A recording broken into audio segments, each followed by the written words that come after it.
If Audacity is giving you an error importing FFmpeg, don't worry, because this usually means Audacity can see the library, but it can't properly connect to it. On Windows 11, the most common cause is a version mismatch between Audacity and FFmpeg. In this video, I'll walk you through the exact fixes step by step so you can get back to importing audio and video files without the frustration. And if this tutorial helps, be sure to hit like and subscribe for more quick software fixes and easy guides. First, let's talk about the most important issue, the 64-bit requirement. Modern versions of Audacity, especially version 3.0 and newer, are 64-bit applications. That means if you installed an older 32-bit FFmpeg library, Audacity will not be able to use it properly. So the first fix is to uninstall any existing FFmpeg for Audacity installation on your computer.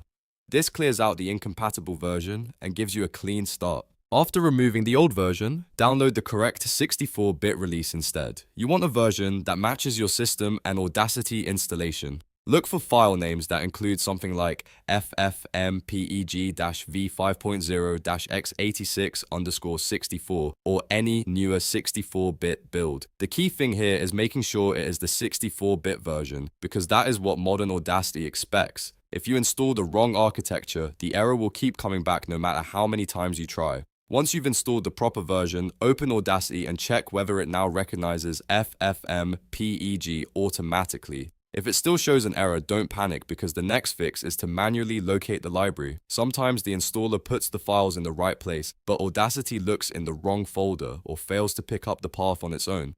That's when the locate button becomes useful. To do this, go to Edit, then Preferences, then Libraries. Inside the Libraries section, you should see the FFmpeg settings. Click the Locate button and then navigate to the folder where FFmpeg was installed. A common path is C:\program files /FFmpeg for Audacity. Inside that folder, look for the file named avformat-59.dll. The exact number may vary depending on the version you installed, but the important part is selecting the correct FFmpeg.dll file. If Audacity accepts that file, the connection should be repaired and the import error should disappear. If that still doesn't solve it, there is one more very important step, clearing the registry lock, or more accurately, removing the old broken file path that Audacity may still be remembering.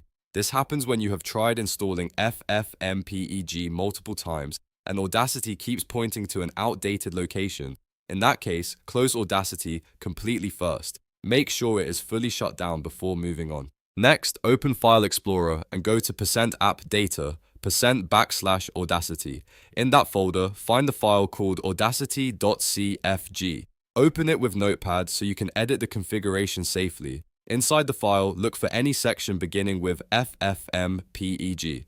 If you find a broken or outdated FFmpeg path, delete that section carefully, then save the file and close Notepad. This removes the old reference that may have been blocking Audacity from recognizing the correct FFmpeg installation.